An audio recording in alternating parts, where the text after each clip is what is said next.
System 8, but goddamn, they have never been great. They're too slow. They're just too slow. I don't know why every single team has to have speed up on spawn. Team gets 35% speed stat. Team gets speed bar. X character gives speed bar. And then nowhere comes in like, Nova's quick. That's good enough, right? You know what I mean? Like, here's the thing. Nowhere's a lame team to me. Like, I'm not a fan of like the Nova Force comics and stuff like that. I'm not a fan of Cosmo and all that. Audio setup these days, it's still just my Rode mic. It's just right here. Is it better or worse? I've heard it's better, but I've literally changed nothing. So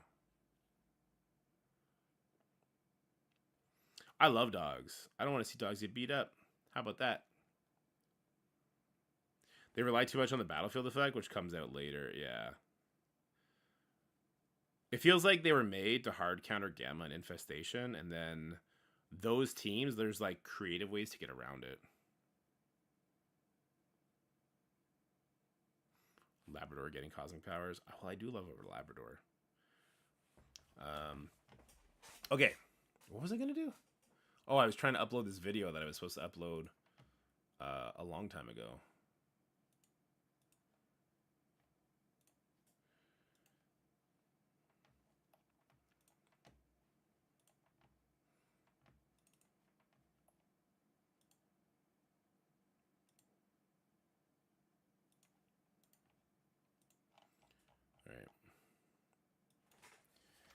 This is why new players quit.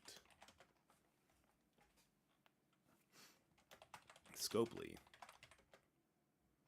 can fix this. Here's... Nah, let's just say this is why new players quit. Here's the silver lining.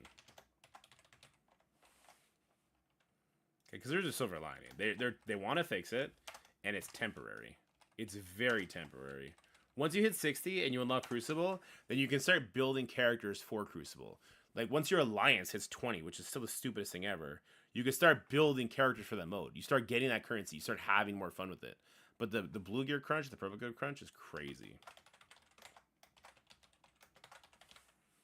Absolutely insane, though. Alright, let's do this.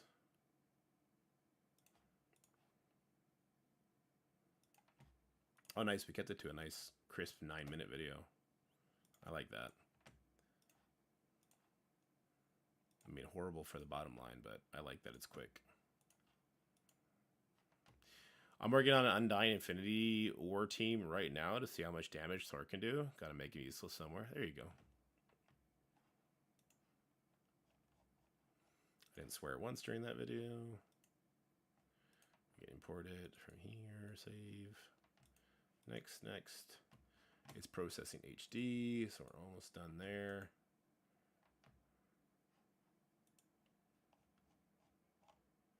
Okay, he hasn't got back to me yet, so we can't post that yet. Are you talking about OG Thor? No, I think he's talking about Infinity War Thor. Infinity War Thor plus Iron Man Infinity War, giving them all damage.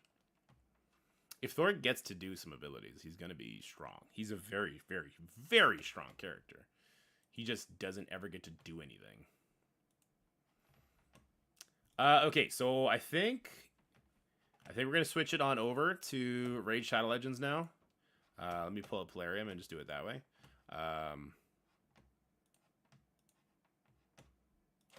Yeah. Close this. Pull up Polarium.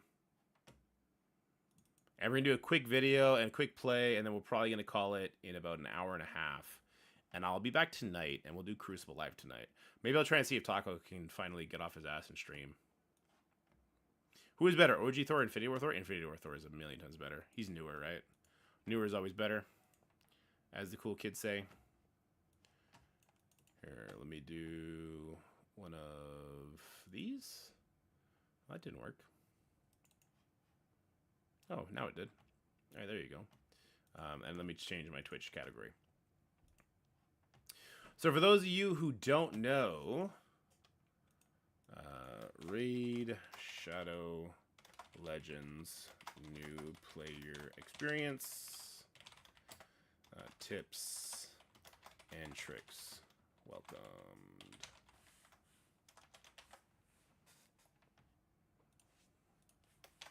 Raid Shadow Legends. Yeah, for those of you who don't know, I did start a partnership with Raid Shadow Legends. Not the normal kind. It's going to be an ongoing one. I'm going to be, like, you know how I'm doing the new player experience for Marvel Strike Force? Well, I'm going to be doing it for Raid Shadow Legends as well, because I've always wanted to get into Raid Shadow Legends. I've always super duper enjoyed everything medieval. Anything medieval, I'm like, fuck yeah, I kind of like it. So I really do want to like it. And so I want to give it a fair shake. And now that we're doing this streaming thing full time, it's a good time. They agreed to partner up in a little bit to see if, you know, so I think it's cool. So if you want to support the stream and you want to try the game out, you can go ahead and download using that link, and it'll help out. What up, Masaki? And we're gonna make a bunch of alliances and everything, so we can all play together and have fun. Defense on the shield. Is it always defense on the shield? It's epic shield.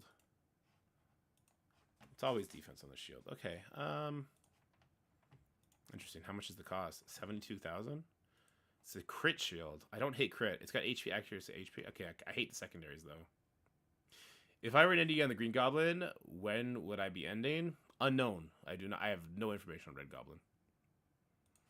Did I not change it already? It should be changed. If you like refresh your browser, it should say Raid Shadow Legends now. When I'm playing the Disney game, never. That is a fun game though. I played it for a little bit when it came out, but Marvel is now my Disney. Okay, so I did the 500 damage, so I need to equip 2 champions. So this is part of the video I want to make. I want to talk about following the red dots, because it's a mobile game. Clan versus clan in 15 hours. I have no idea what that means. Checking in with the clan. Let me do that real quick. They have pop-up ads now. Disney one does. Oof. Oof, Ceci. Oof. 2.4 mil. It's weak sauce. You gotta update that. Teams can go up to 3 mil now.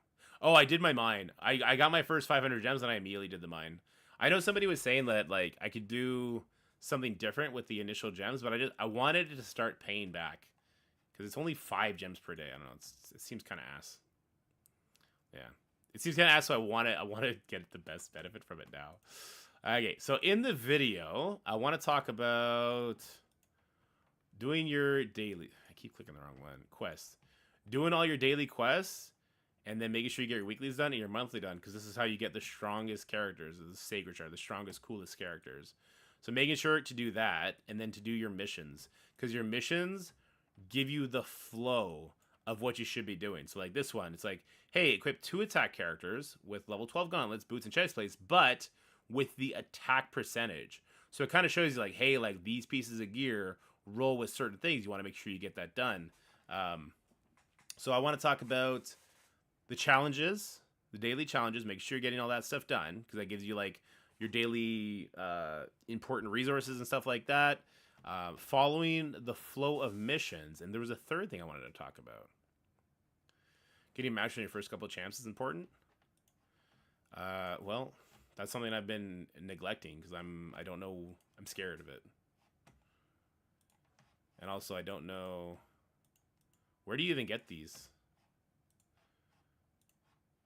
Let me see. Get all scrolls. Master scroll. It's 800 gems. Okay. Unlock 30. So where do you get scrolls? You just get it over time? I always have 200k silver in the bank in case there's an ancient shard in the market. You get 6 a month. Okay, there you go. Yeah, I used all my energy. I have a bunch of 4-stars now. I got 1, 2, 3, 4, 5, 6, 7. I did a bunch of these right here. Oh, I ended up getting this girl. I got her from exactly what Rorix was just talking about. I got an ancient shard and pulled her, and so I built her up. Minotaur, but that's what I meant about where to spend gems. Oh, okay.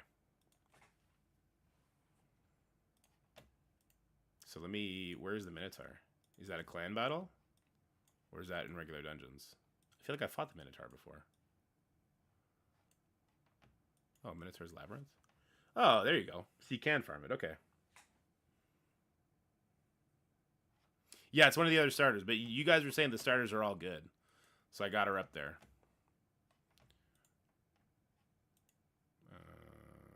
Oh, only one person has attacked us so far? Come on, guys.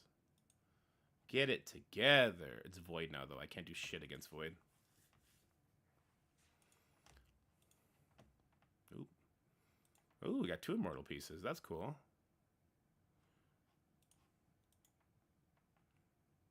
She's great for the spider dungeon? Well, there you go.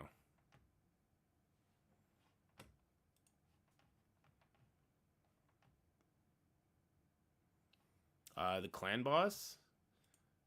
Once you unlock it, you want to get in there and mix it up whenever you can. Fuck, look at Harper the boss coming through. How are you only level 34, but you have all these 6-star characters? My boy. You popping off, Harp.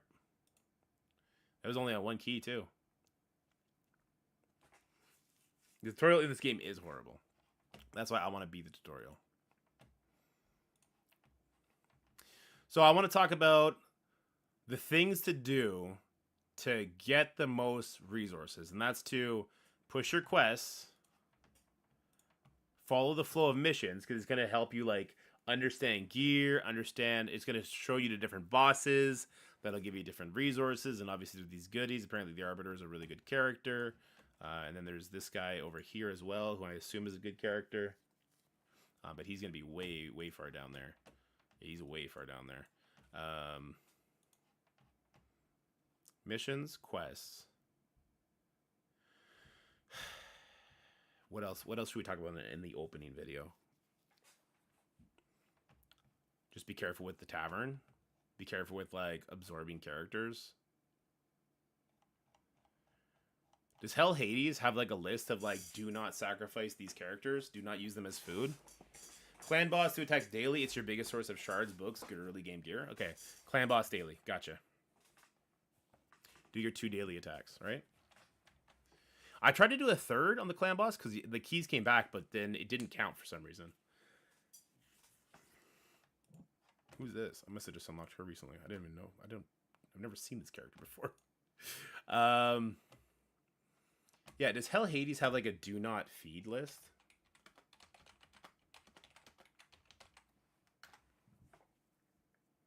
Do not feed these rare champions. Does he have it on his website, though? So I'd like to have a resource to link people to. You can do, like, 4 to 5 attacks a day. Okay. I did, like, a really good attack. I didn't count. I got all sad about it.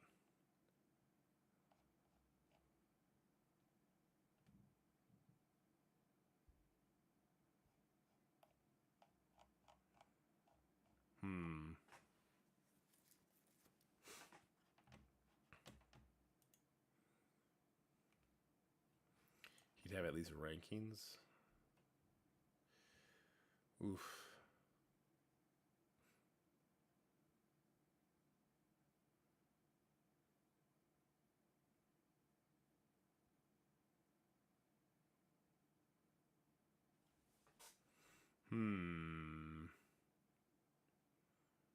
Guides and tier list. Champion tier list. Oh, it's not really put like I like when I have visuals and stuff.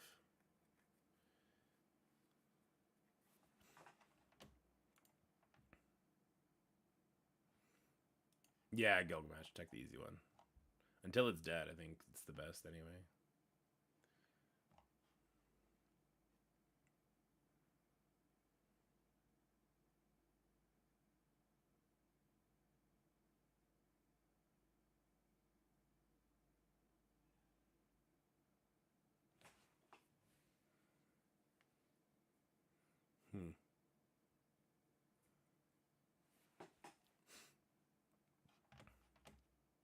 What's general advice you would give about that?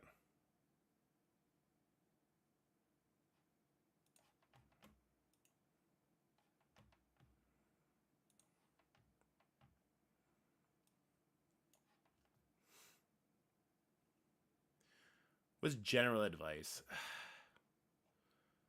don't smelt anything for a while. Like, only smelt the things you can farm from a campaign, or like 1s and 2s.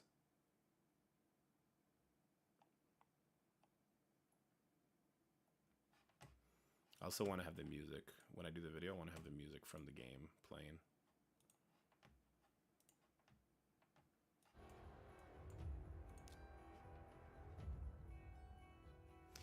Yeah, just to give general advice on like who not to use as upgrade fodder. What up, Georgie? How can someone find a good alliance? In Marvel Strike Force, there's a bunch of in which game? I'm guessing you mean Marvel Strike Force. Only smelt it if you dealt. God damn it, Red. You got me. Best general advice for finding alliance would be to go into the main Marvel Strike Force Discord and try and find a good fit there. Also, reach out in the Dork Out Discord. We have one as well, and I believe in other content creator Discords, there's other resources as well. Is this video good? From a 2-star changes come into the. All right, cool. That works. Let me share this. Copy link. We'll get this video posted. Social sharing.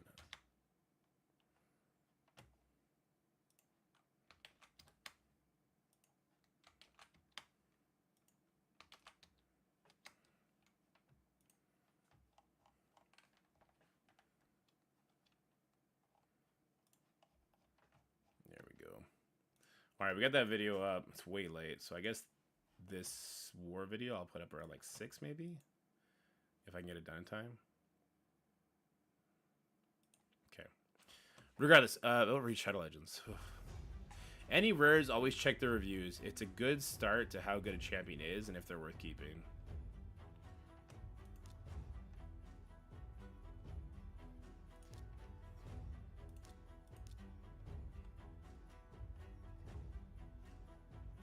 So just like check all this. Like shouldn't she just be awful and everything? Why is she like 4.7 here?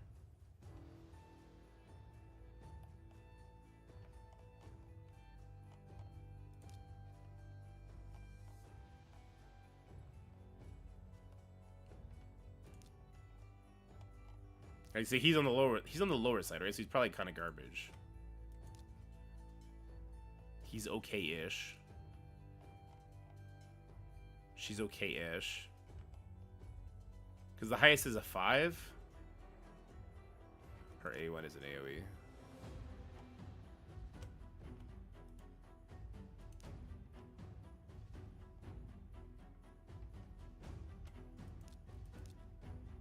Elder is good. Really?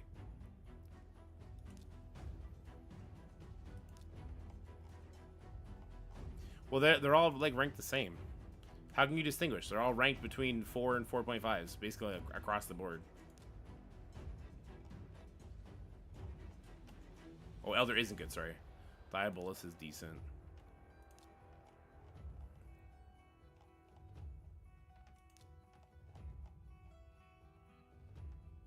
Why are people rank like little bitches?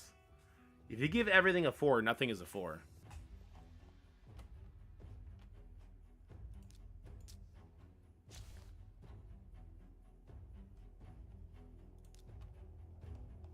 If you give everything a 4, nothing is a 4.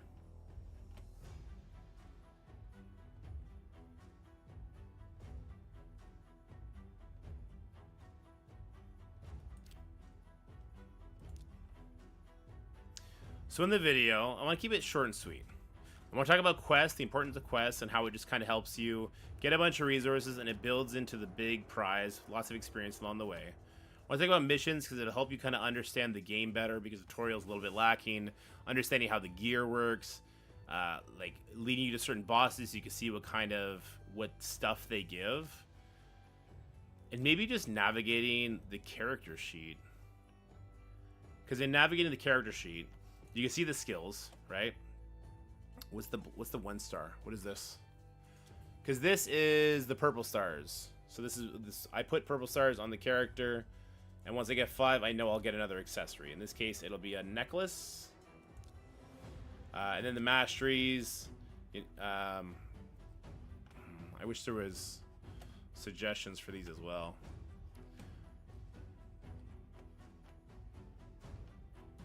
Because these are permanent, right? Like, once you do it, you can't fill out the entire screen, right? 5-star and 6 stars buried at the bottom. Okay.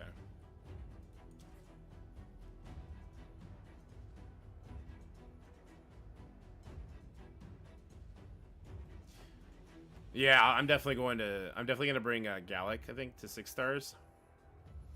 I wanted 5, so I have now 2 blue, 2 green, 2 red. I think I'm just gonna keep that. I'll keep all 6 of these, and then all right. Well, actually, it's probably gonna be fuck. This is another blue character. One of these is horrible. I'm pretty sure. One of these two is bad. There's guides on almost every champ.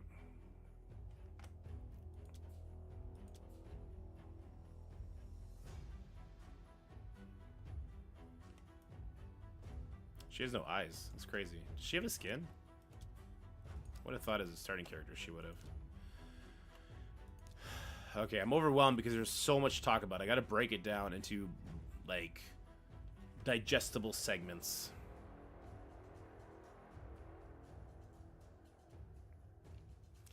Missions and quests, I think, is very important. I think that is the most important thing, just so people have resources flowing in. And clan boss.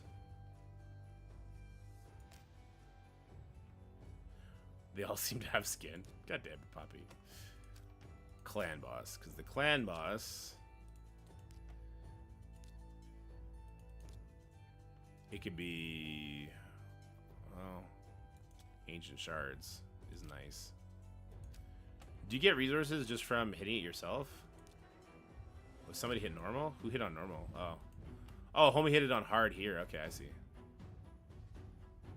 Once he gets pushed to 50, this changes, right? And then I'll have a better chance of helping out.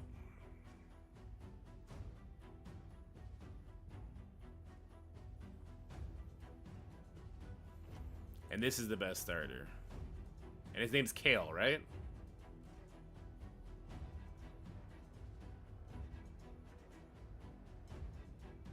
Well, that just...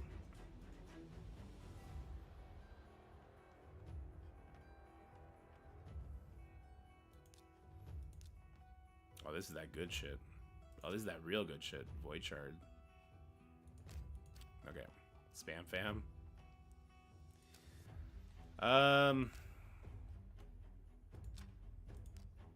In understanding a boss, there's a whole fucking write-up for it.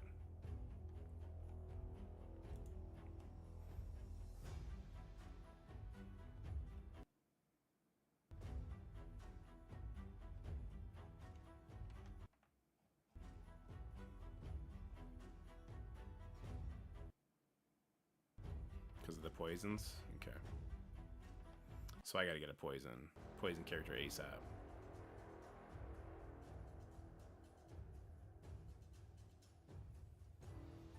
Oh, there's a quick battle feature? I didn't even know that.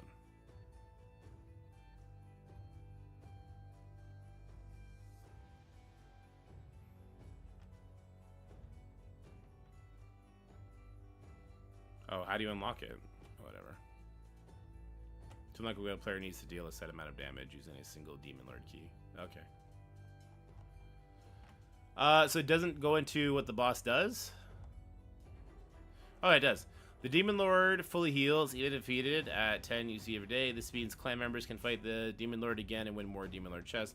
The Demon Lord always starts with a Void Affinity. Once the Demon Lord drops the boss will change affinity to another random affinity in the next battle. Okay. But does it talk about what the Demon Lord's weakness is or anything like that here? It doesn't. It's mostly going over just general things.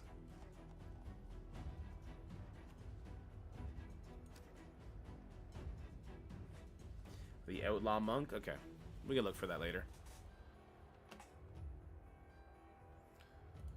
Alright, so. Quests, missions, clan boss.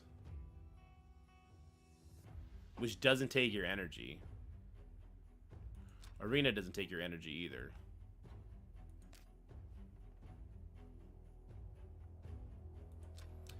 Faction Wars. Like, what? How does this work? What do I need to do here? This comes with keys as well. I can only use these characters? Why? Why can't Champions can only raid crypts they belong to. Oh. I see. Okay. So like my orc, my Gallic can probably carry me a little bit here, right? And what kind of rewards does each one give? This stuff. Is this stuff any good? I get it. Okay, so we need to... Okay. Interesting. Very interesting.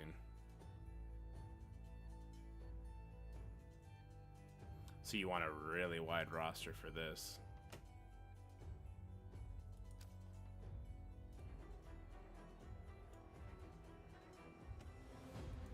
The dungeons uses the same energy as campaigns. This is where you get your ascending materials.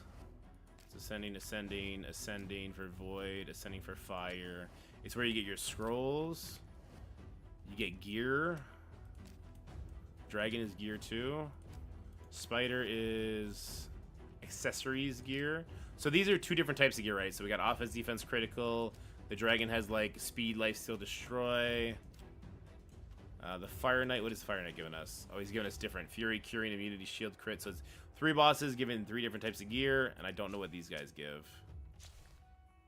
More accessories, right? So she gives the ring. This is just ring plus. More accessories. Okay. So it's important to know what each boss is giving you. And their weaknesses. Okay.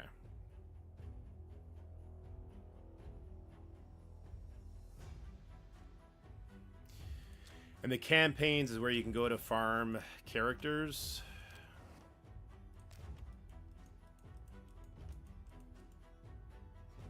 Ooh.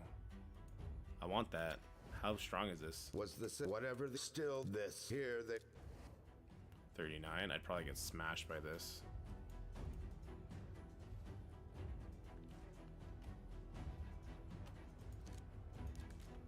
Oh, Jesus.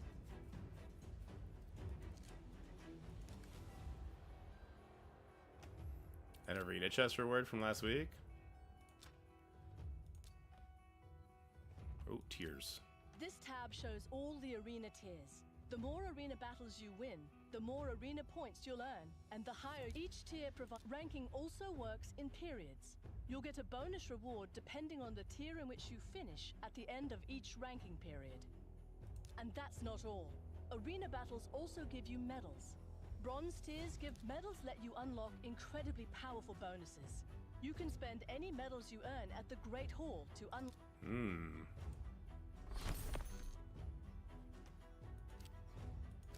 How do I know what it gave me? And then where's the Great Hall? Great Hall's here. Oh, is this Stark Tech? Is that what this is?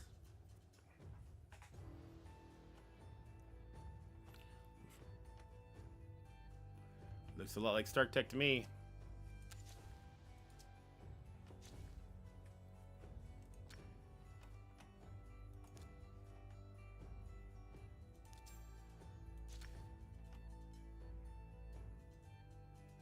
Basically start with accuracy. I immediately put one into damage because that's just how I roll.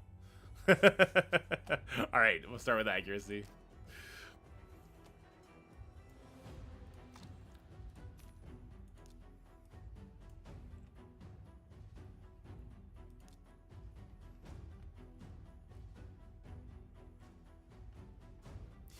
So I think in this opening video, we'll talk about the importance of doing your dailies, of getting your missions done.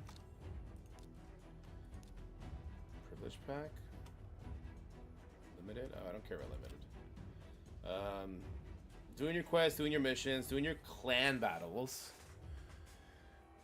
And then a quick breakdown of like the different progression paths in the game. And then just like I mentioned, like we'll be going through each of these progression paths in depth in future videos.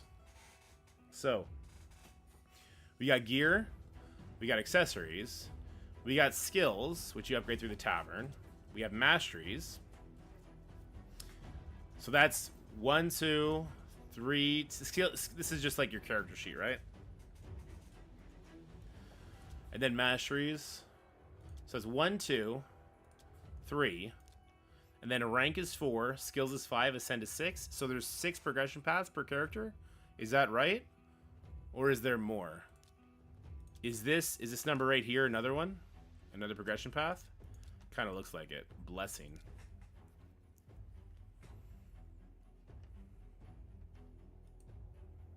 It sure does look like another progression path. I have 1 red star. What does 1 red star mean? Favorite champion lore. It's fairly new. Okay. So there's 6 progression. Okay, when you break it down like that, it's a lot easier to digest. Because when I think about Marvel Strike Force, I think about there's yellow stars, there's red stars, there's gear, there's the character's level, which I guess this is number 7 for this one as well. There's character's level, there's ISO 8 if I didn't already say that. There's abilities is 6. So it's actually kind of close to the same as Marvel Strike Force. It just feels like more because they do such a bad job about walking you through it. So it's not as complicated. Where the complication becomes is the affinity, right? Blue good against green, green good against red, red good against blue, void not weak to any of them. That, and then like something like a poison being effective. I don't like. Does poison do like percentage life of an enemy or something? Is that why poison is so good against a clan boss? Or is it just good against that particular boss for some reason?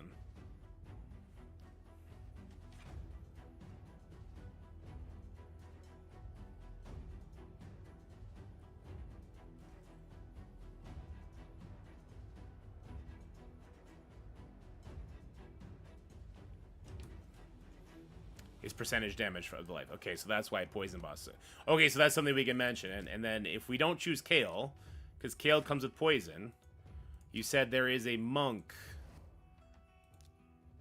It's not the Axeman.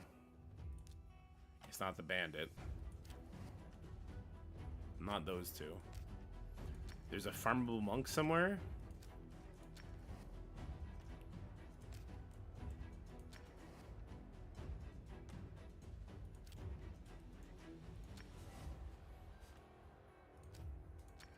Is there a way to search for characters that have poison? Is that a thing we can do?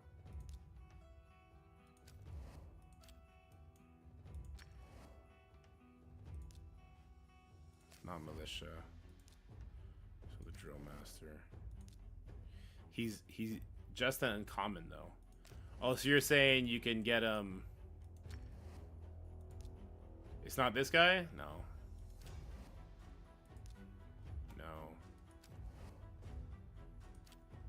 So there's no way to cycle through? It's not here. Okay. Is there no way to cycle through the characters? Mercy system. So the only full list of characters is here is the index, right?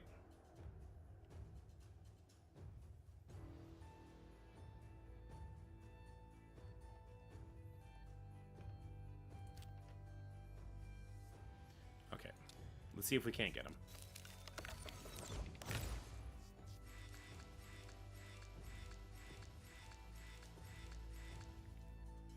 A bully. That's funny.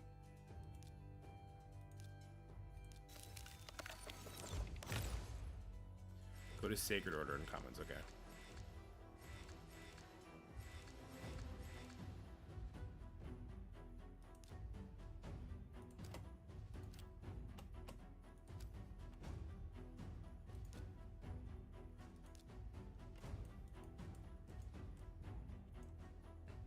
Outlaw monk. Okay.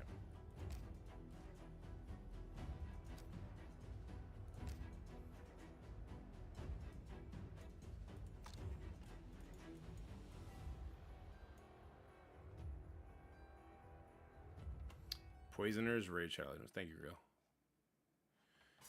Poison's 5% AoE. Corvus the Corruptor, Griff, NL, Harvest, King, Mace, Richter, Tome, Zera, Grim, Nora.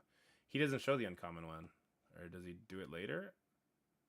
Well, 5% poison target. Okay. I think he's just going to do it down here. Yeah, there it is. Outlaw Monk. There you go.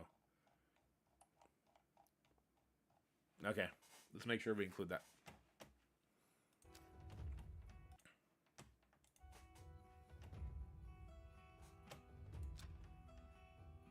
playtime reward.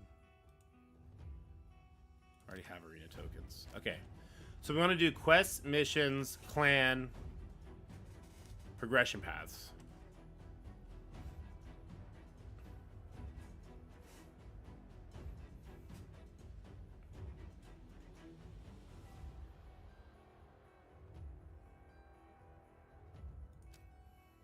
Okay, I hope I can squeeze that into like a 10-minute video. Quests, missions, progression paths, clan boss. And specifically clan boss, you really would like to get a poison character. I'm guessing this green guy does poison.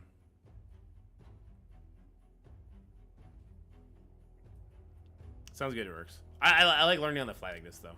It feels good moments. I feel like I just had looking at the character kits and just like taking the time to count it out, and now going to look at the dungeon screen, I feel better about it because I just understand more. Like, hey, this is for ascending, this is for skills, these are for gear, this is for accessories. I kind of wish the spider would move over here so that the 3 gear would be together, but yeah, when you break it down like that, it's a lot easier to stomach all the progression paths. Okay. I think we just let it rip. I think I'm going to pull up this QR code.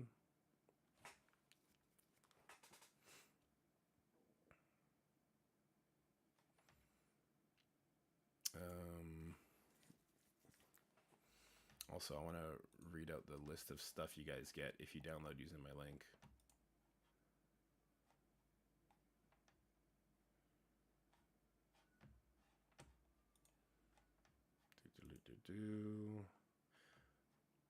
A lot of stuff. You need books to upgrade skills. Sorry, that was for masteries. Yeah, where do you get the books from? It's for mastery. Yeah, sorry, Crash, you're right. So there's masteries and skills. Where do you get the books from? You get it from... Not a lot, right? You get it from Clan Boss?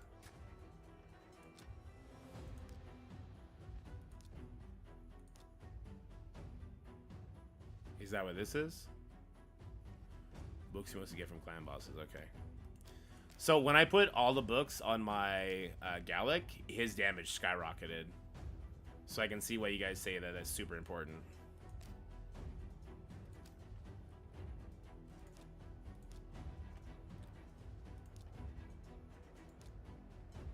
Has fully upgraded all their skills. So I don't need to do anything else for him for skills, right? So I can start working on a different character?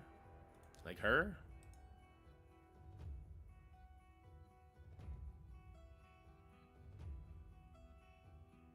Keep looking at all the rewards from Clan Boss.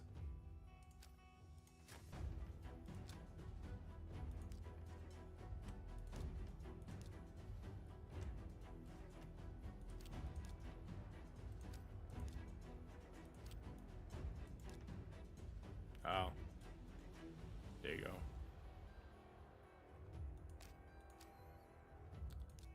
I bet you the harder difficulty is, the quicker the books appear. Yeah, there it is. There it is. There it is. Yep. Alright, there you go. Thanks. Thanks, Crack. Appreciate that.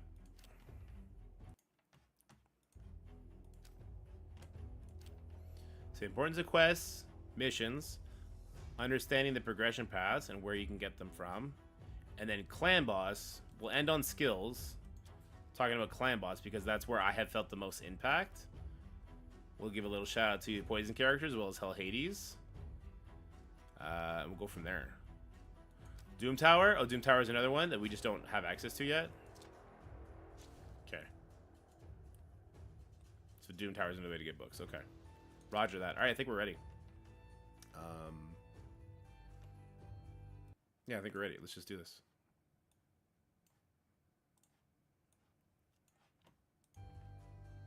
Alright guys, so here we are in game for Raid Shadow. I'm excited to do my first video with you guys on this game. And one of the most important things about this game is understanding the flow of it, because there does seem to be a lot thrown at you right out the gate without too much guidance, which is both a good and a bad thing, because it lets you play around, kind of experience the game as you want to experience it, but it also leaves you high and dry in understanding the various different paths you can go to succeed. So in this video, I want to talk about what I found were the 4 most influential things chat has taught me about the game that really helped me kind of explode in my growth. And the first and most important thing was just quests, your daily quests. So once you complete all your daily quests, you're going to get experience, you get gems. That's great. That wasn't too impactful. But when you start looking further down, we get to the weeklies. Once you get weeklies, oh, well, I'm going to get an ancient shard. This is where we can get some really powerful characters. And then monthly, if we do everything weekly, so as we play longer and longer, then we get the super rare shard, the sacred shard. We get epic or legendary characters. And this is going to be the best way to get the strongest characters in the game without having to do too much ascending. Nope, that's not the right word. Let's start this over.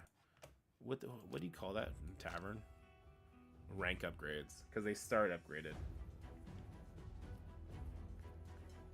It goes campaigns, dungeons, clan boss, arena, through it all. There you go. Okay.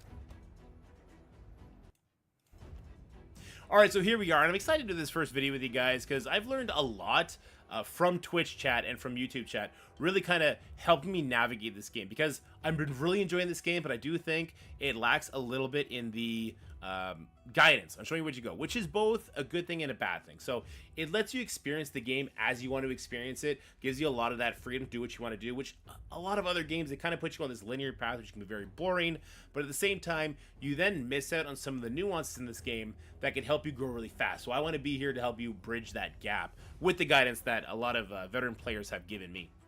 One of the most important things that people have shown me is these daily quests. You want to make sure you're getting these done every single day. So you get very minimal rewards for doing it daily, but when you go to weekly, all of a sudden you're getting an ancient shard. Now, ancient shards give you some of the best characters in the game, starting with rare, but if you're lucky, you get an epic or legendary champion that can really help progress your account a lot very quickly.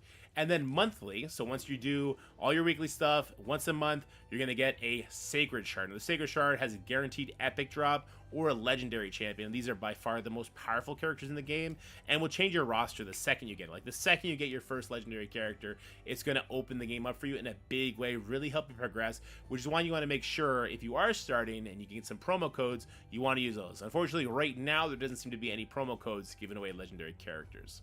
After quests, it was missions. Now, missions were super interesting to me because it flowed you through the path of how to progress characters and where you get certain resources that you actually use in the progression of those characters. So right now, I need to equip 2 attack champions with level 12 gauntlets, boots, and chest piece, but it's important that they have the attack percentage as the primary stat.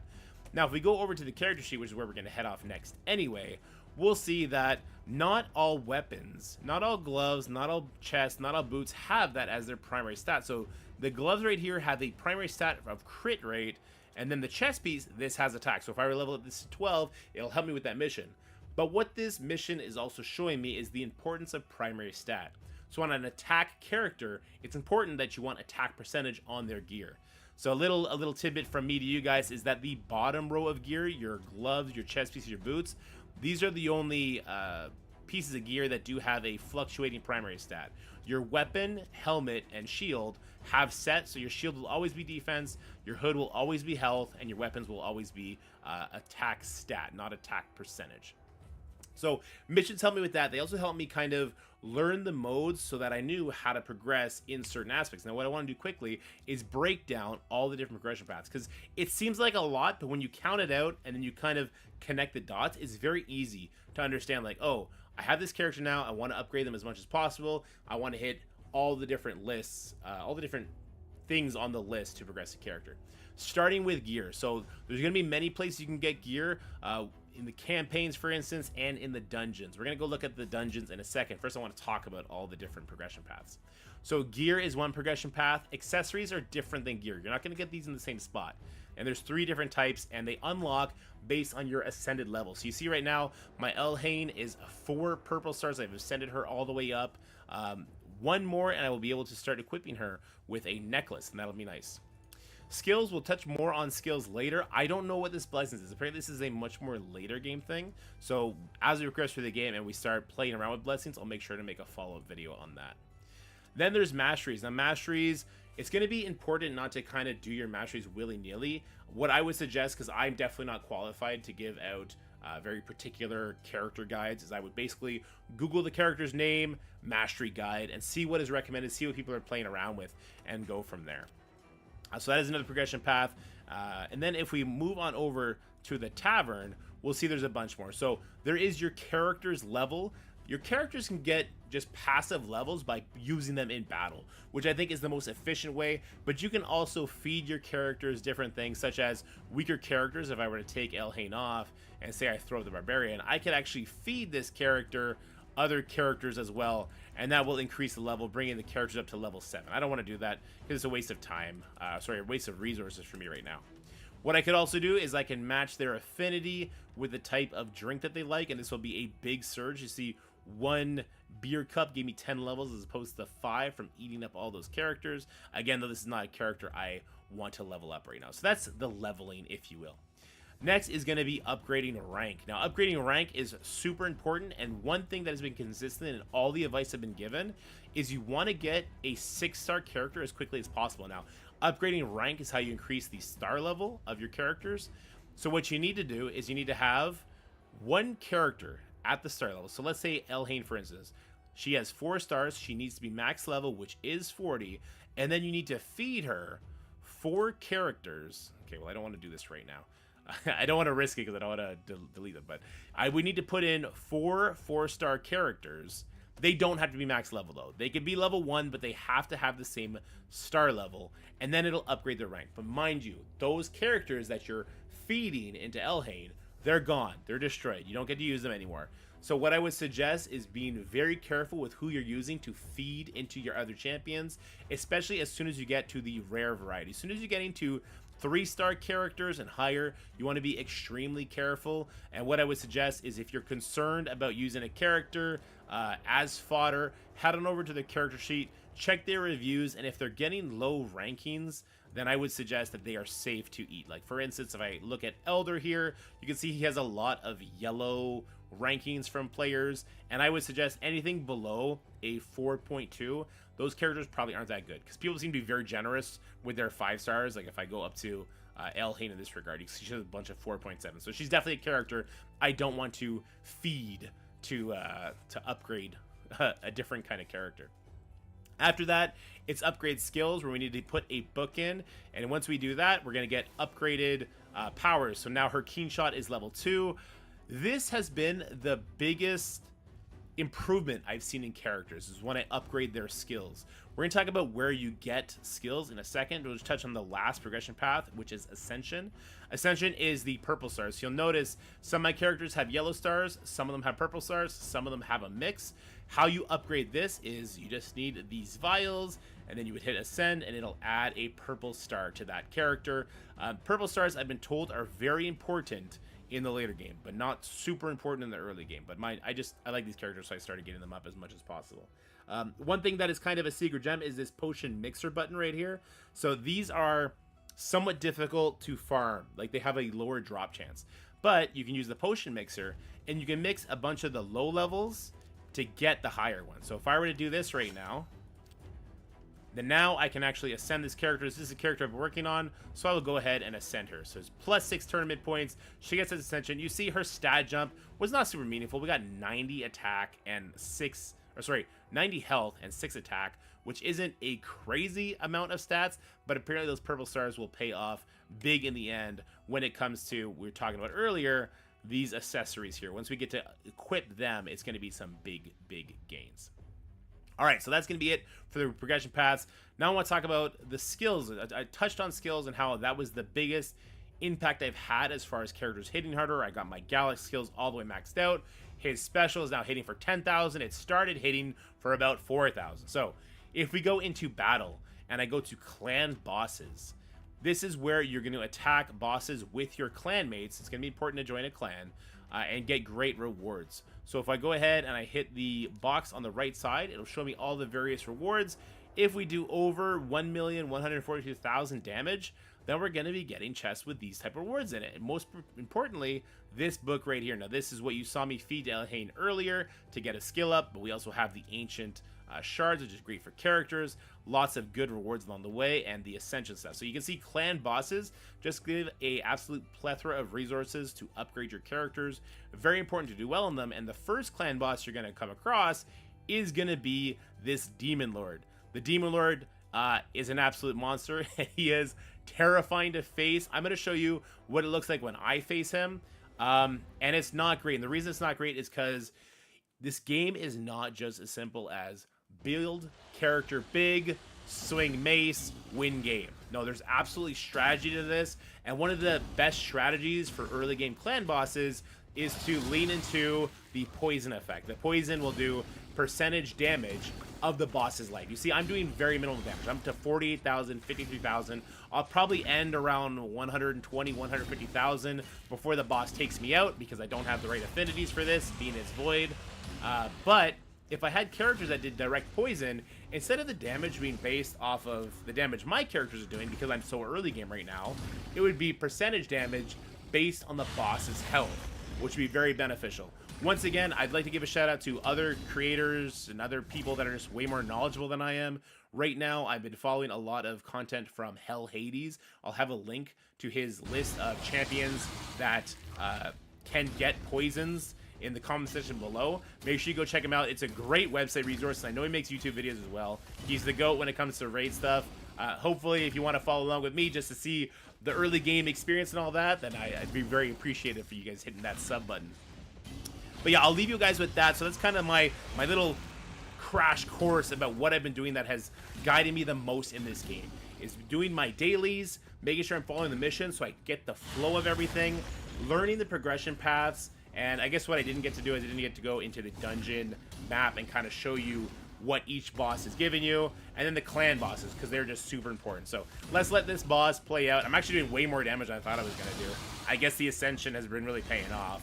And we'll go into the dungeon map and we'll show like which dungeon bosses give which. But the missions will do a good job of showing you that as well. I'm doing so much more damage than I did before. This is great.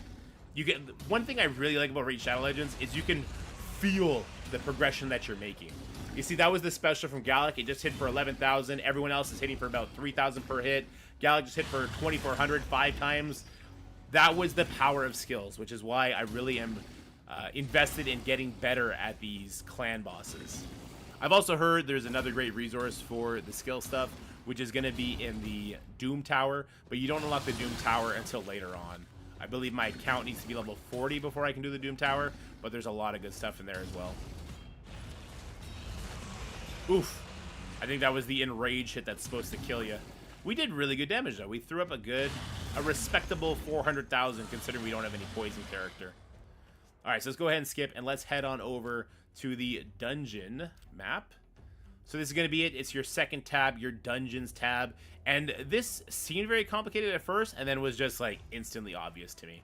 So, the first 5 bosses that you can see here, they're all for Ascension. So if you were to go in, you can see they have those potions that are used for Ascension of the different affinities, and the Arcane Keep. You're going to need this resource for every single character on the Ascension. At least every single character that I've had so far.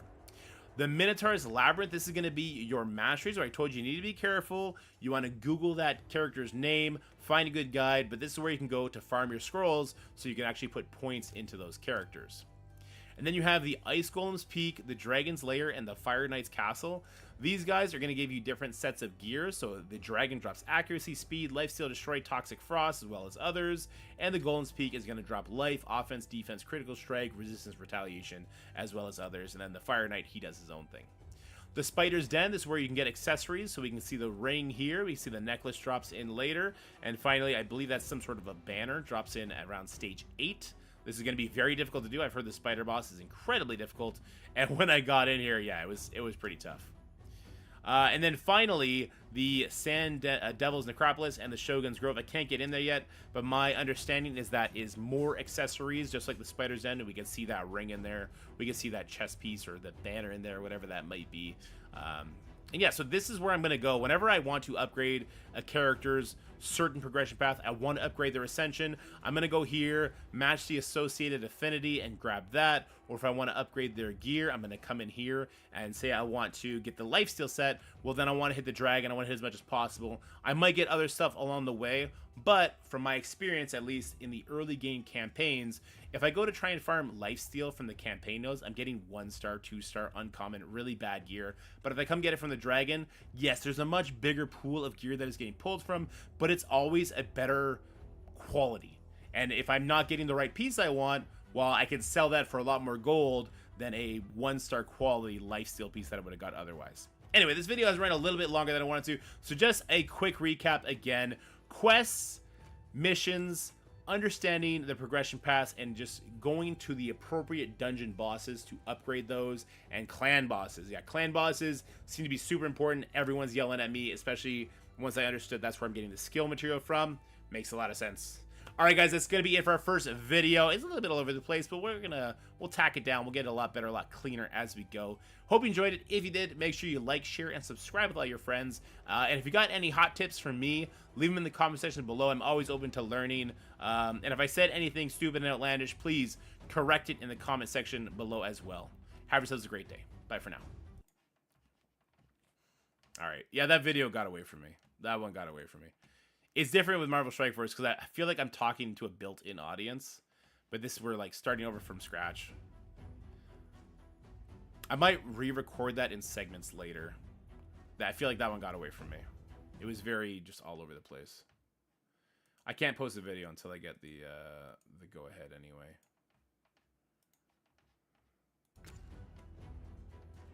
Okay. All right, let's spend some energy. Let's play the game.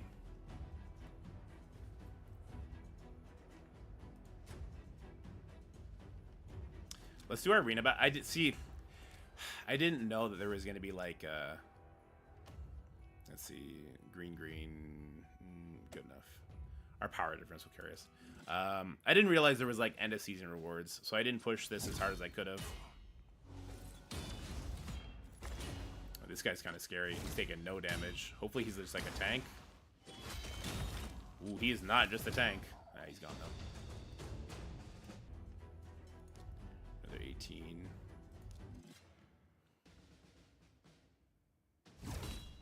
The equivalent to MSF other games.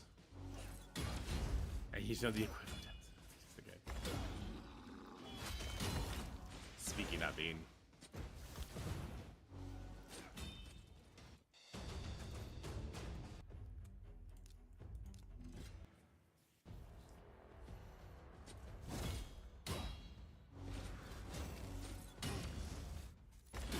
I use a yummy love for mastery, tell ladies for everything else. Okay. Yeah, I think I've heard you say that before, Sus. Or Huss, rather.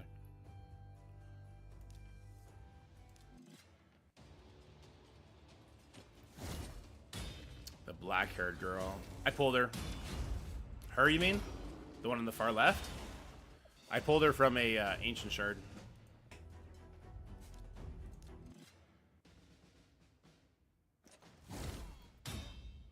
I pulled her from an ancient shard too, I think. No, I pulled her from regular stuff, actually.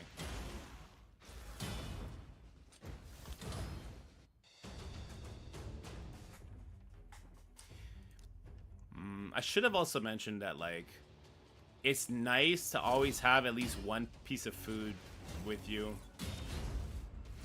Well, we could talk about that more when we do, like, a full video on ranking up. Yeah, streamer luck paid off. 5-star character? Oof. Oh, it's him. Okay, yeah.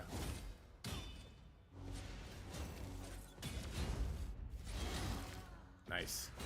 Nice! Did you take the one hit? I'll take that.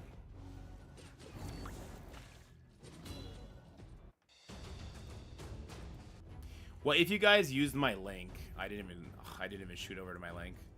If you guys use my link, you'll get a bunch of goodies. Man, a lot of these people have this 5-star. I wonder if he was just given out. Level 52. Ooh! Oh boy, he hurts. Good thing it's just 4v1 now.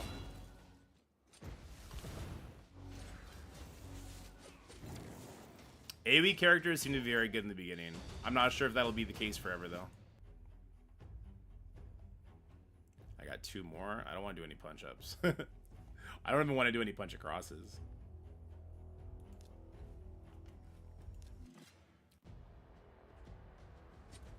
Yeah, this guy's everywhere. He must have been giving up. Oh, we just lost. Oh, no! Friendo! Oh, we got wrecked. He one-shot everybody. Jesus Cripes. Oh, ah, damn it. I didn't mean to refresh it. Oh, well. Oh, well. I thought you could refresh for free if you did a certain amount.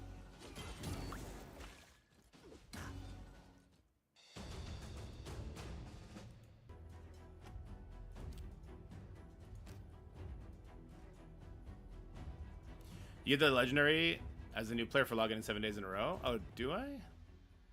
Where's that at? That challenges? No. Where's the login streak?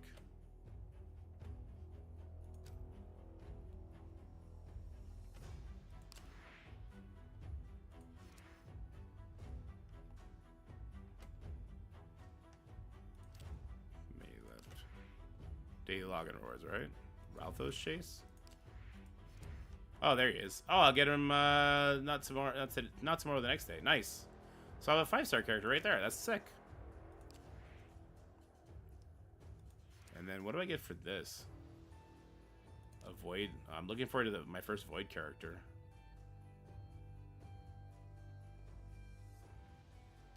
Ah, that should have definitely made the video. Make sure you log in every day to at least collect your free stuff, even if you can't play the game.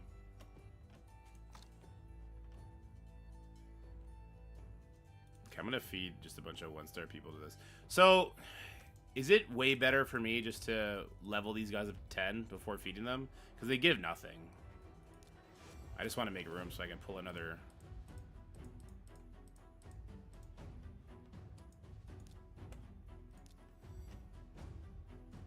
I just want to do that so I can pull another 10. Hopefully we can get a rare. We got a 2. Another 2. Another 2. Oof.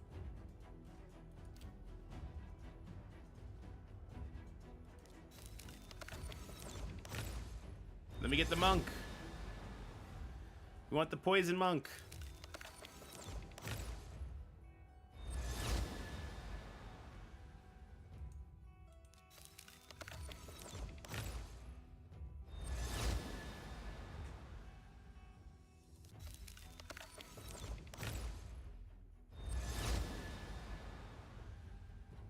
You again.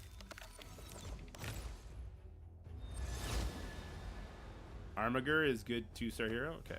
Oh, we got him! We got him in the last one! It was our last one. We got that Outlaw Rogue. Let's go! Outlaw Bug. Let's go! There's so many characters, as if we got him. Where'd he go, though? Outlaw Monk. Where'd he go? Where'd he go, though? I don't see him.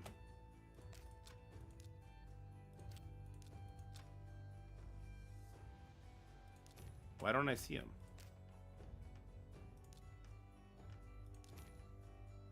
For accessories, beat a boss campaign. Okay. Wait, why don't I see him? Oh, because he's a 2-star. Oh, okay. Reviews? Demon Lord super high. Everything else trash. I like it. I want to make the video again and just show this. Wait,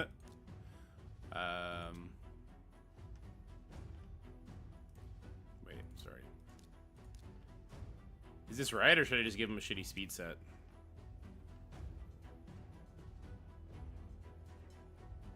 Does he need accuracy to land his stuff? What do I do? Let's roll with crit, right? HP, damn. Helmet's always HP, okay.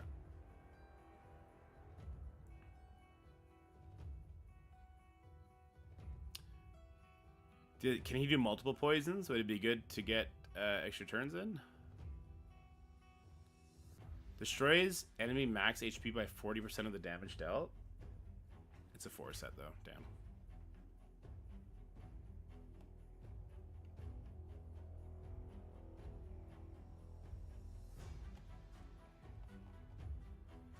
Debuffs and accuracy. Okay.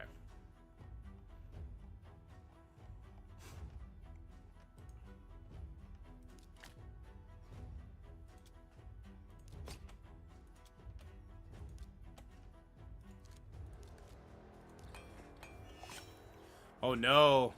I have no gold. Oh no.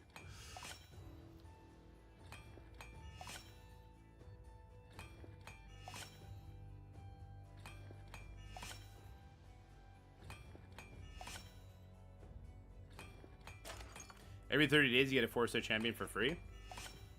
Every 30 days you get a 5 or 6-star champion for free. Go level up in campaign. Yeah, I could easily level up in the campaign.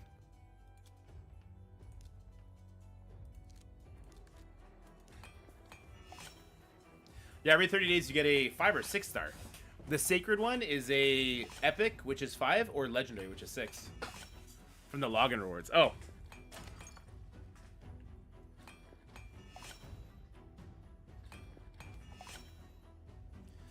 I'm at the last one. Well, what level? Normal. I'm still at normal. Oof. I haven't beaten the last one. I haven't tried it yet either, though. I guess I'll go maybe farm an accuracy set while I level them up, maybe? No. No. Which one is it? Defense. Wait, does it show? Oh, it shows. Accuracy. So he has the helmet in this, so... Do they get more experience if they're alone? Like, if I send in just Deacon and this guy, will he level up faster? Where is he? I gotta get a Brutal, yeah. You try the code Monkey King, it does not work for me. Or it has not, anyway. I was told it's over.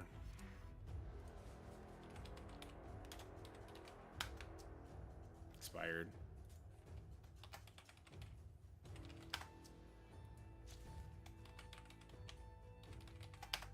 Yeah, it's expired. Unfortunately.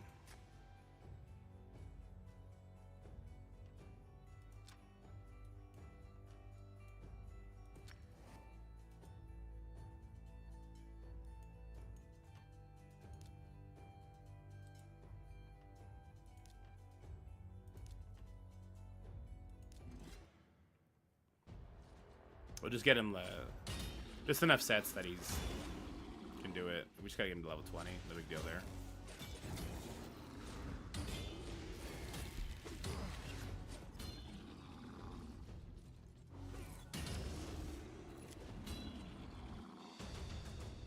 Oh, there we go.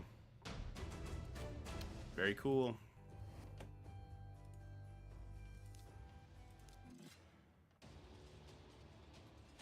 So here's the thing. I have 2 other raid accounts from sponsorships we did with Marvel Strike Force. I have one that has Ronda Rousey on it, and I have one that has the Monkey King on it. But I wanted to start fresh with all y'all. With the same sort of handicaps.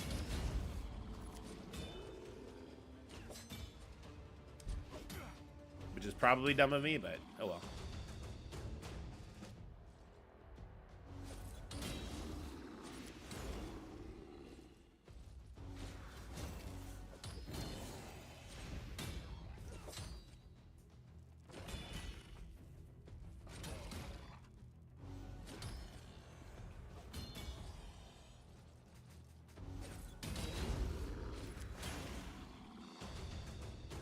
There we go. Defense, good enough.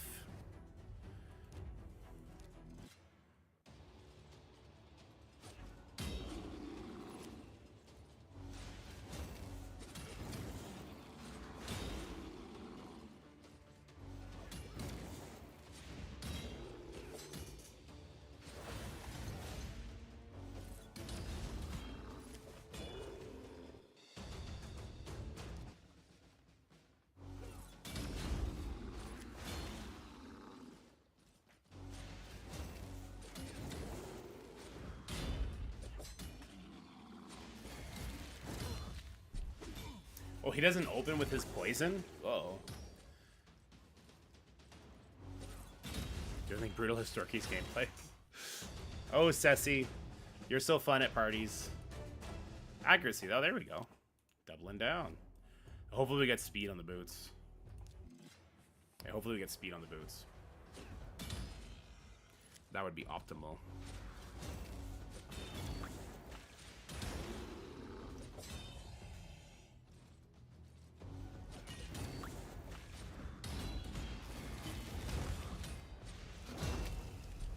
Messaged someone about Power World last night? I don't see Steam messages. I don't. Why didn't you message me on Discord? Me and Cross were in there playing. We got Rello in there too. Why would you message me on Steam? Why do people think that I'm gonna check thousands of different places?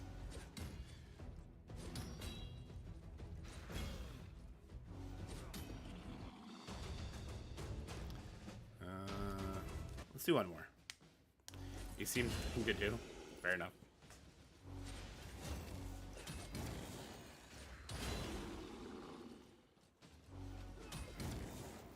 I don't want it to be like star level tire. I just want it to have speed on it.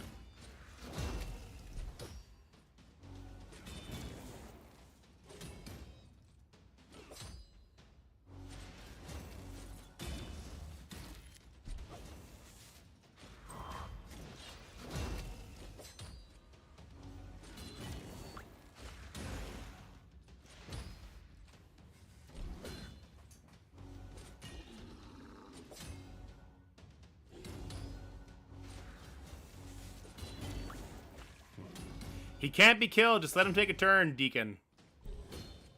Thank you. Defense? Ah, whatever. Just keep it.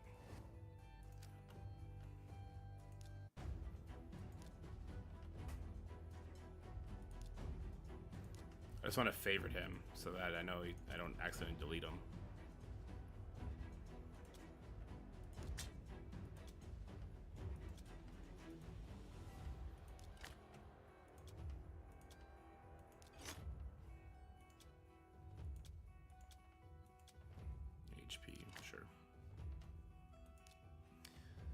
What are the chances he lands this thing now? We still gotta level him up more. I don't know. Let's see if we can't somehow beat it. The first couple levels, even with homie in there, maybe?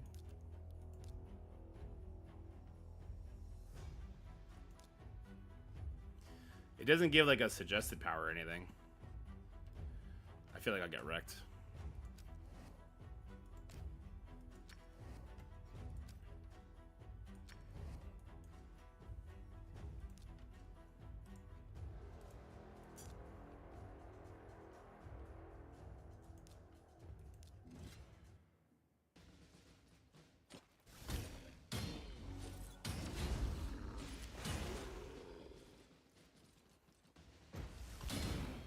Hopefully it doesn't take too long to get him to level 20.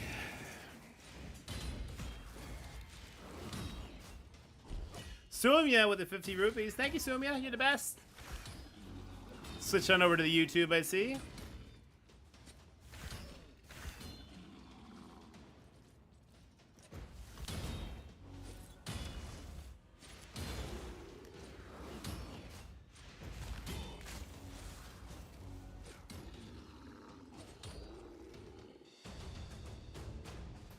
All in on MSF, no raid. Fair enough.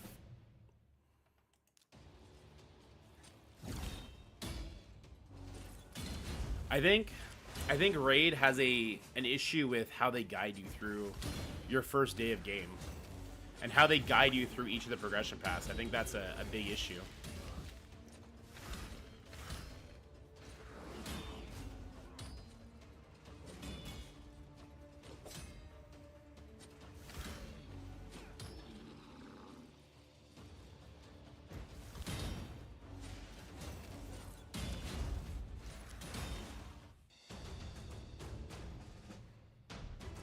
Level 12.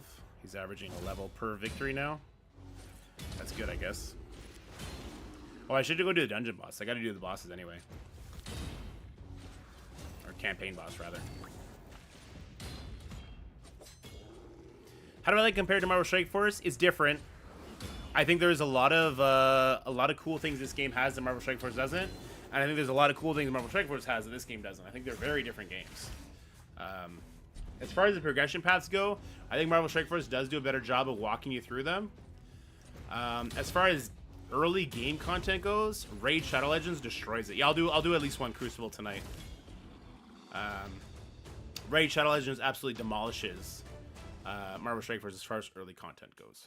Because you get to do all the different dungeons for gear, for ascensions. You get to hit all the different progression paths that Marvel Strike Force absolutely hides from you. Like, I can't do ISO till level 55, which is, what, more than 3 weeks into the game? We're going to be at, like, day 25. It's like day 25 you get to unlock ISO campaign. But in Raid Shadow Legends, I could have started on my gear, my skills, my masteries. I could have started on all of that. What time? It'll be around 8 p.m. Eastern when my kids go to sleep. Yeah, Blue ISO is like 2 to 3 months in. So Raid Shadow Legends, I think, does a better job letting you kind of hit all the different avenues faster. They just don't explain to you like how impactful they are compared to each other, that sort of thing. But that's what I'm going to do in my videos. I'm going to try and bridge that gap. Clan bosses, I think, are super cool. It's something we've always asked for from Marvel Strike Force that they never delivered on. Faction Wars is pretty cool. So imagine if we had value in leveling up our Wave 1 Avengers as high as possible, because every 6 days or something, a thing opened up where you get to use them and you get a bunch of gold, training materials, T4, something like that. That's what Faction Wars seems to be.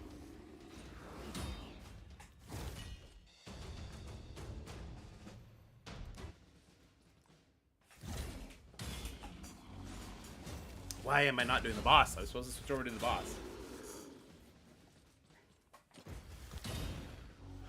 Yeah, and then I don't know what Doom Tower is and all that. The modes seem to be really thought well.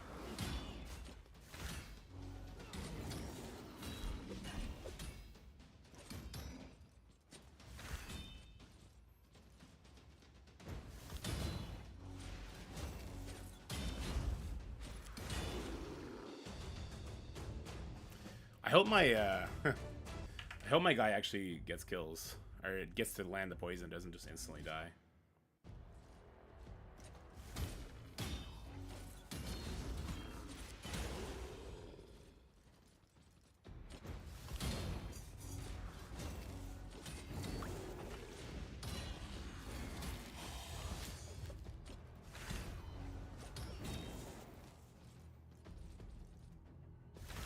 What's the 8-ball equivalent? I have no idea.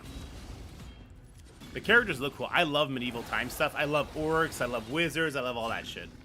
So it's like right up my alley. I love dragons. All right, like it's right up my alley.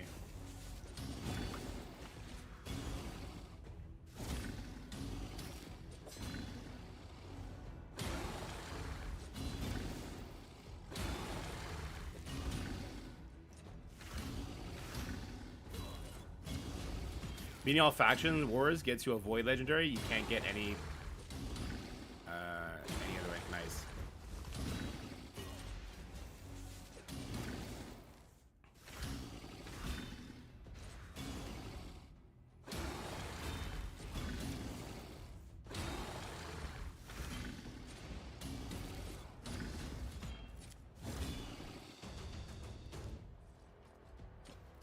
He's getting there. He's getting there.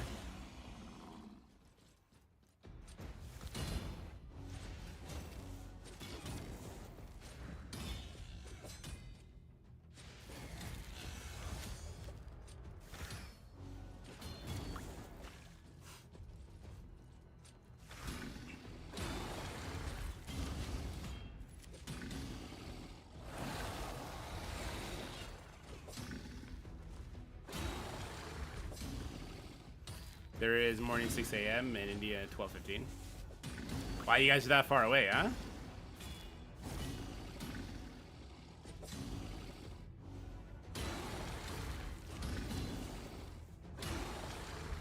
What is your time zone, Sumia? I can break it down for your time zone.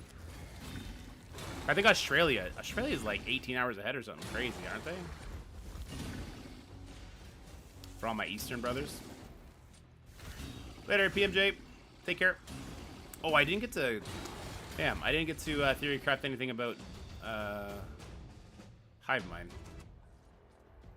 I do gotta get on and make some defensive changes, though.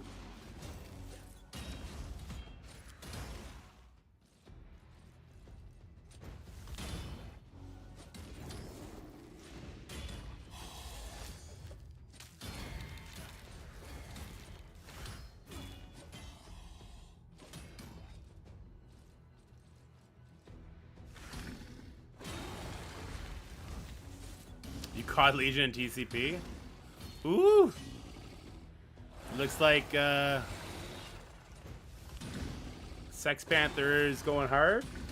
But it's like Sex Panthers meets Mutiny now, right? You got a bunch of Mutiny boys in there.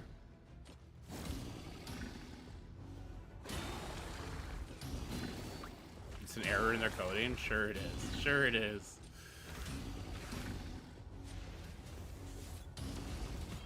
Oh, you guys hit the maximum there, the 2 billion or whatever.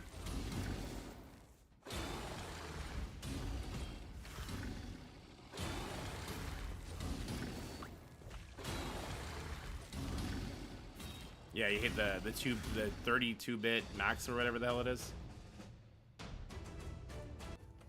Okay, hold on. Let's get this daily done. There we go. Claim the reward for... Yeah, okay. 5 times. Oh, we got a shard, boys.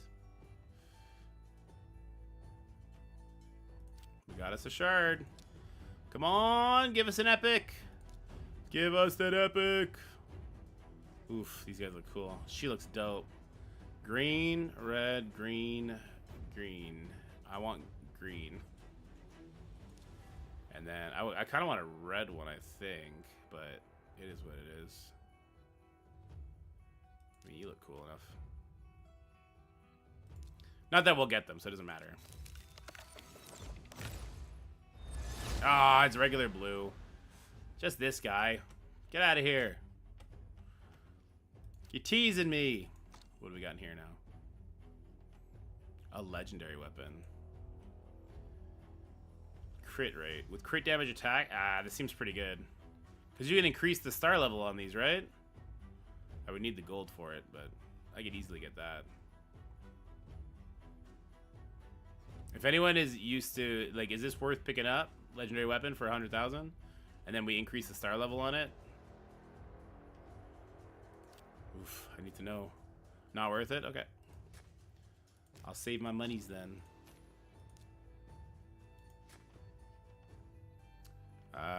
We were still leveling, huh? Let's do it through this then.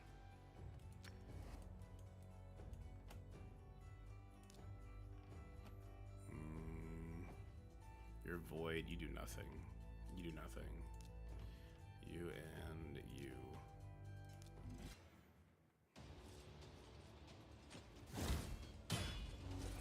You can't upgrade gear star level, so it's not worth it? Okay. I don't know. I just figured since it's star level, you'd be able to ascend it like you have been able to other things.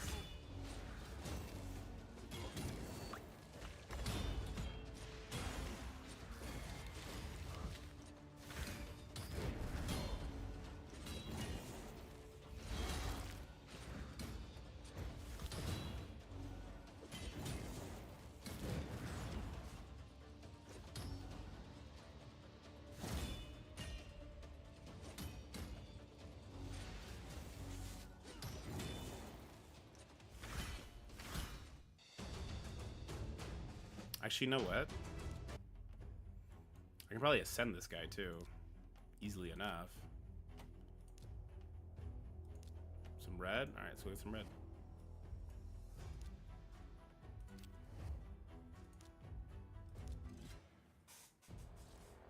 Ichini. No, poison is a percentage damage of the boss's full life, apparently, Gilgamesh. Do your war tax tonight? If I can make content on it, sure. I'm down.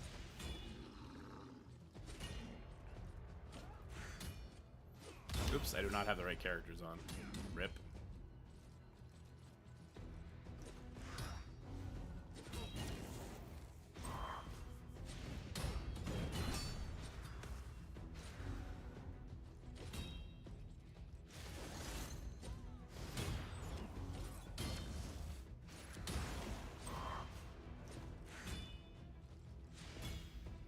Homie's taking no damage.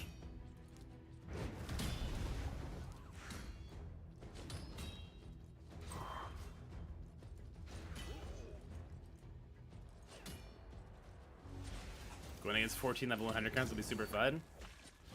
Tell Platypus to say what up.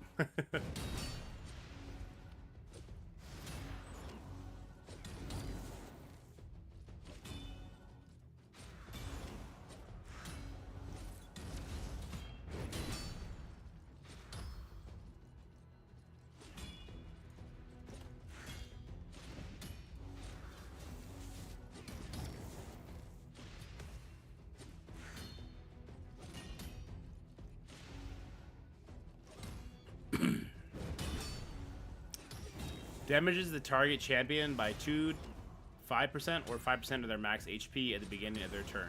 This damage is not affected by any other effects except poison, sensitivity debuff, and other scales per target's max HP. Block damage blocks it if the target champion has a shield. Poison damage will be applied to the shield first. There you go, max life. God, this guy's taking way too long.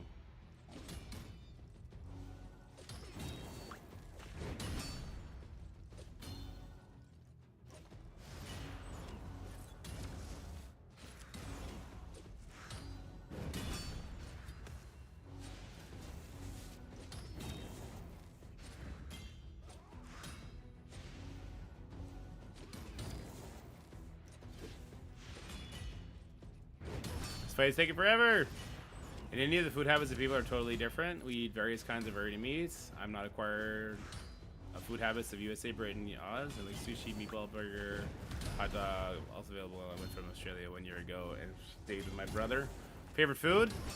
Man, I'm a simple guy. I just like chicken wings. Chicken wings all day, every day. Let's edit the team here. Blue is useless, so you guys can both get off. You're blue, but you're stronger, and you're the carry, so it is what it is. We'll throw you on because you do interesting things. This should help.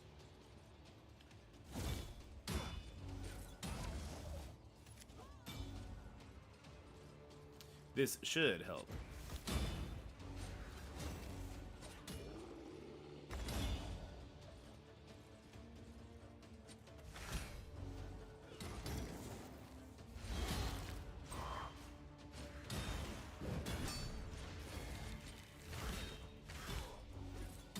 There we go. Much better so far.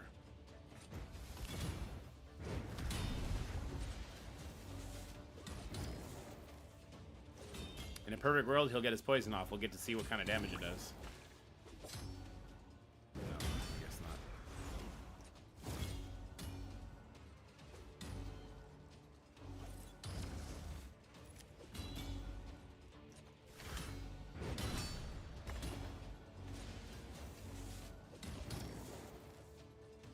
Having one strong hero than many equal strength. Yeah, especially in the early game, right, girl? That's why racing to that 6-star is important. Should I drop Gallic, though? When I get the 7-star calendar, when I get that legendary character, should I get him up to 6-star immediately? Because he'll start at 5. Is he a stronger character than Gallic? I guess is the question.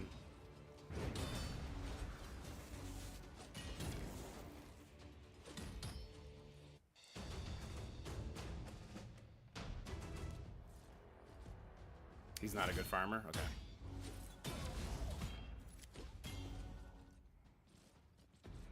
Is she a good farmer? She's another character I've been eyeing because both of her attacks starting are AoE, which is nice.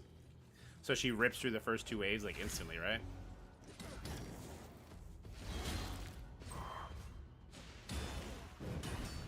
Yeah. What about them? How's it going? Scotty later.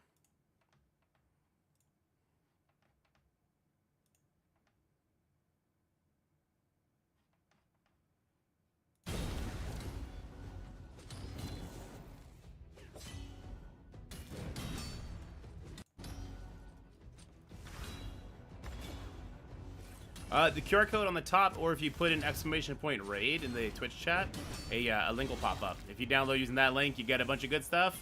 And yeah, you can play around with me if you want.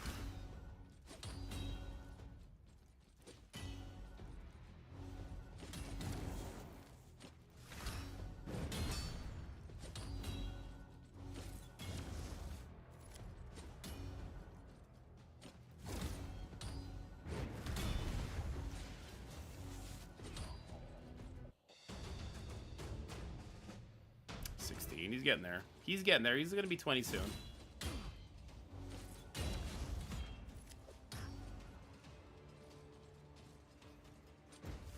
So I guess his job on the boss, right, is to get 1 poison up and then he immediately dies, and that 5% damage he does to the boss is like a couple 100,000 or something.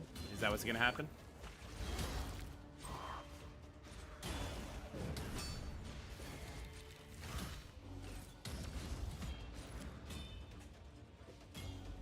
Which is why Kale is probably like way better, because he survives long enough to put maybe 2 or 3 poisons up, so it does like multiple hundreds of thousands. The Outlaw Monk, yeah.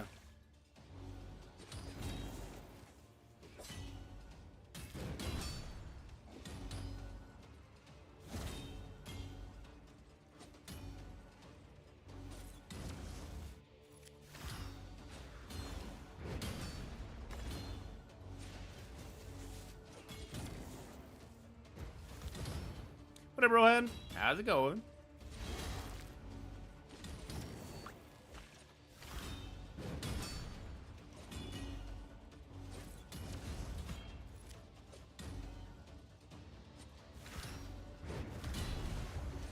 Good morning to you.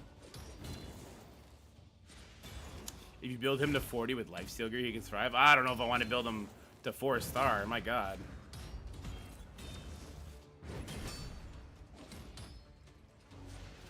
You think the Outlaw, you think that's worth it? You think we'll be on... You think I won't have a different poison character for that long? That investing in him now will be worth it long term?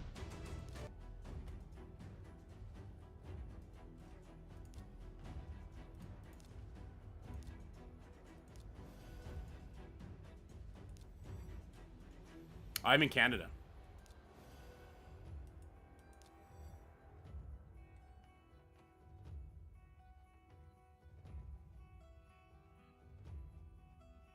So you're suggesting to bring him up higher.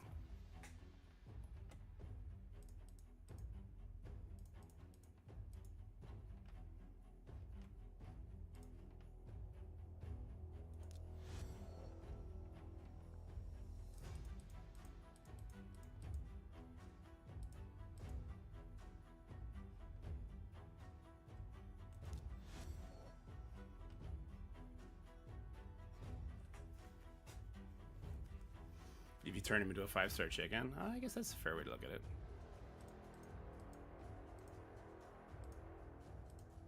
There we go.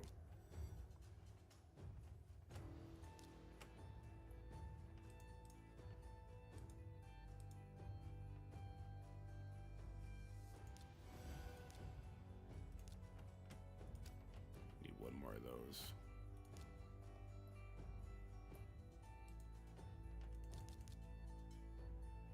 Why is max level 20 still? Oh no, it's not. It's just this is the max from 4. Okay.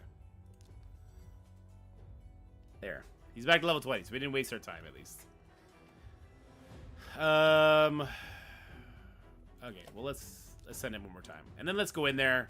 I just want to do it real quick. I gotta go upstairs to help the wife get Jacob off the school bus. Yeah, your brother was just telling me you live in Australia. Is this better than Marvel Strike Force? It's different. It's different. I don't want to throw around words better or worse for either. All legacies, pretty like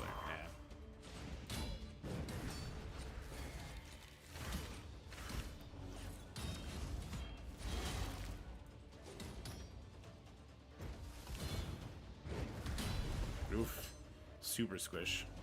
But you're right. Eventually, just turn him into a 5-star chicken. Makes sense.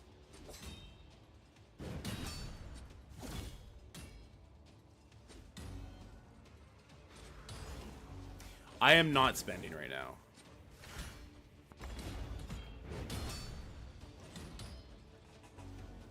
Is different better?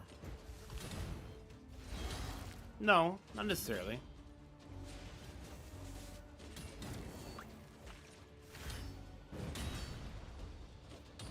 I'm really enjoying it. I'm really enjoying it.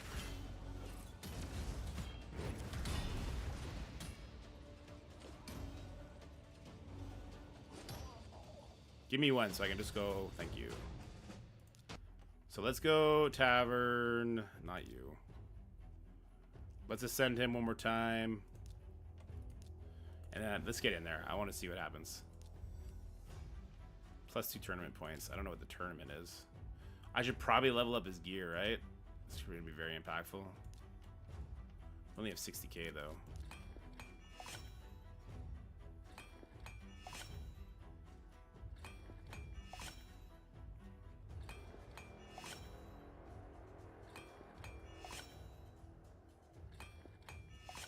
I'm gonna laugh so hard if he just misses his poison.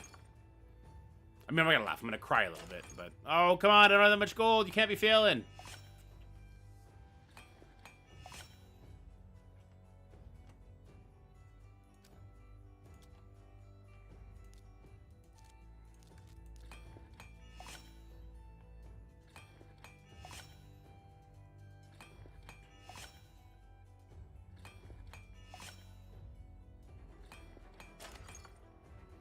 I will not be streaming all the way to Crucible. No, I'm gonna end the stream probably in about 10 minutes. I'm gonna go upstairs. I'm gonna eat myself some lunch. I'll be with the 2 babies until my wife comes inside with the oldest. And then I'm gonna come down and I'm gonna work on the war video that we made earlier. I'll get that edited and up. I'll probably have to re-record the one we did for Raid Shadow Legends. I noticed I was hiding a lot with my webcam here. And also, I felt like it was a little bit off the rails. I want to be a little bit more composed. I'll break it down to segments. I'll record something on the challenges, and then I'll end the recording. I'll record something on the missions, and end the recording. And we're out of gold. God damn it. And then, yeah, I want to do it like that. But, because the way clans work, well, I'm going to record something right now that will make it in. So because you guys are not going to be here later, I'll get rid of you for this one. Just for this one. Actually, no, I won't. I'll keep you up because there's like a black space there. Or, hold on.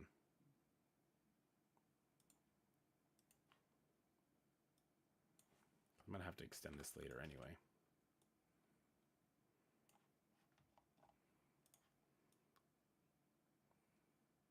There. And I'm going to shrink myself down as well.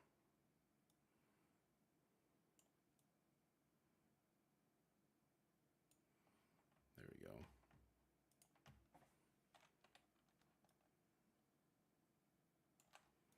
There we go. Okay.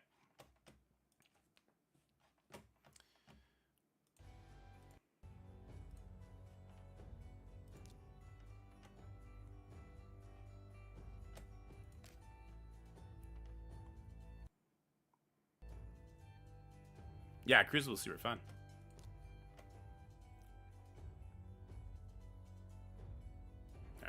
Here we go. 3, 2, 1. All right, so here we are. We're gonna face. Okay, so here we are. We're gonna face off against the Demon Lord. Now, like I was talking about earlier, there seems to be a lot of strategy behind these bosses.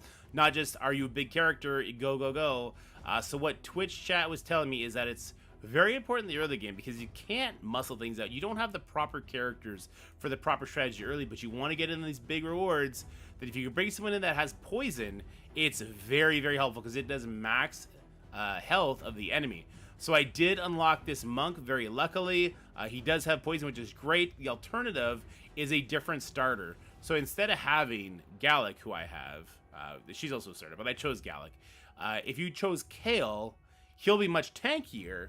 He also does poison, so you'll probably get more poisons off that way. So if I were to give like official advice right now on the starter, if you want to be as efficient as possible, I'd probably start with Kale. But I didn't, because that orcs are cool.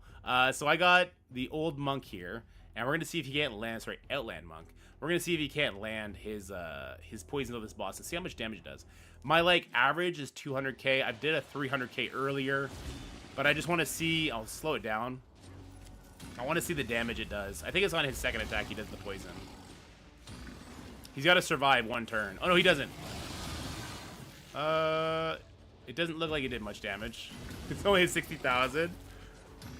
Let's see what the poison comes in here. It's when the enemy takes a turn, I believe. He's got the poison. 130.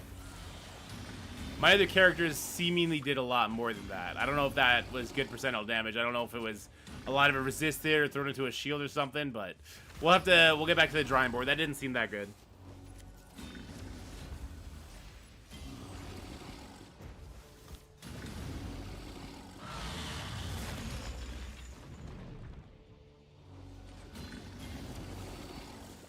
Yeah, I'm not using this. Why are poisons supposed to be super good?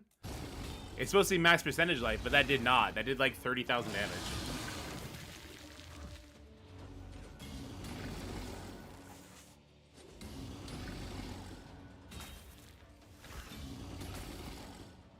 No, it's supposed to scale off the enemy's life. It's supposed to be max enemy life.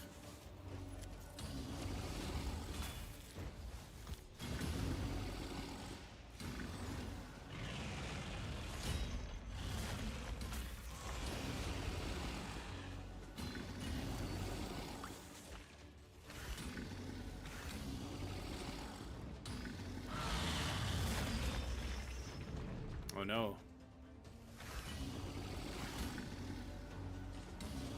No, just straight up 5%. Yeah, just a flat 5. If we knock him below this bar, though, we'll help our people out by giving him a different affinity. Poison's max at 50k and HP burn max at 65. But those poison ticks are going to be way more than you'll get out of 90% of early game characters. Oh. I think my level 40 characters were doing a lot more.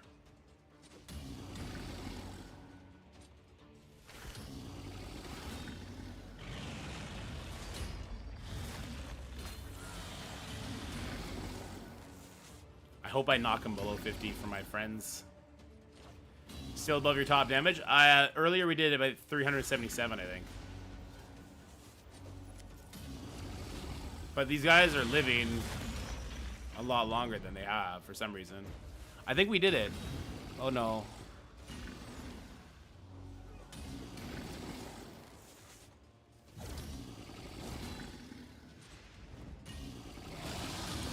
Oof. I think we knocked him below 50 though. I hope. Yeah, we definitely did. Nice. That should make it easier for our friends.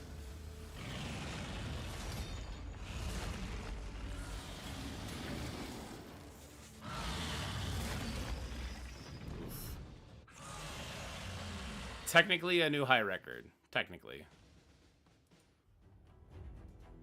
No! Oh, okay, good. We did it. We did 2%. We're the best. We're the best. We did it.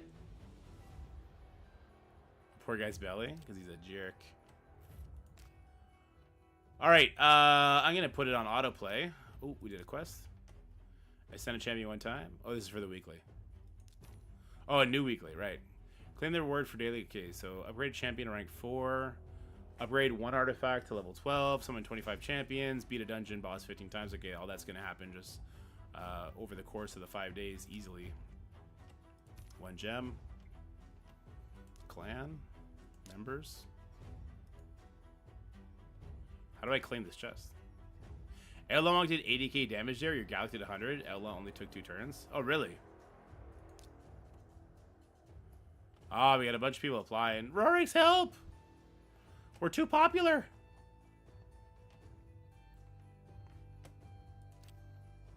Alright, that's going to be it, though. Wait, events?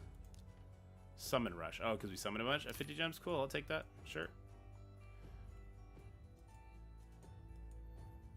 The other one is like, Dungeon Divers. Oh, no. It starts in 14 hours. Okay. Time to build an outlaw? Hell no. I have an MSF question. What would be a good stopping point to conserve resources as a new player when building characters? There is no good point to stop. I am not like other people. I do not think it benefits you at all to half build teams. I would much rather have one fully maxed out team than two half-ass teams. Especially in Crucible and especially in War. Who was from the stream? Alright, Rox, we definitely do that. Yeah, so like Extreme X-Men, they're good in so many modes, there is no stopping point for them. You bring them up to 95, you bring them up to gear tier 18, you save whatever mutant gear you can, you put it on them when you can, until the next mutant team comes, and then you have to stop. But there's not going to be another mutant team if you're at endgame. Now, if you're mid-game, you're like, when do I stop? That's a way different story. So, again, I think characters like Hivemind, Extreme, you would level them up as your level grows. What about A-Force? Where should I stop with them? You should try and build them further than the game will allow you. So A-Force, when should you stop with A-Force? When you have never come across a war defense that you don't beat. You're level 48? Okay, so John C. You should level up. Whenever you get an Extreme X-Men character, which is your Nightcrawler, your Gambit, your Forge, your Sunspot, they're right now, they're kind of hot. They're going to be in passes and stuff. You should level them up as you level. So every time you hit a level, put a level on them. Every time you can put a gear tier upgrade on them, put a gear tier upgrade on them. Same with Hivemind. You should do that. And then after those two, it gets a little bit sketchier. Sunspot hot, yeah. After that, it gets a little bit sketchier on what to do. What I would suggest is find like power rankings for characters and go by that.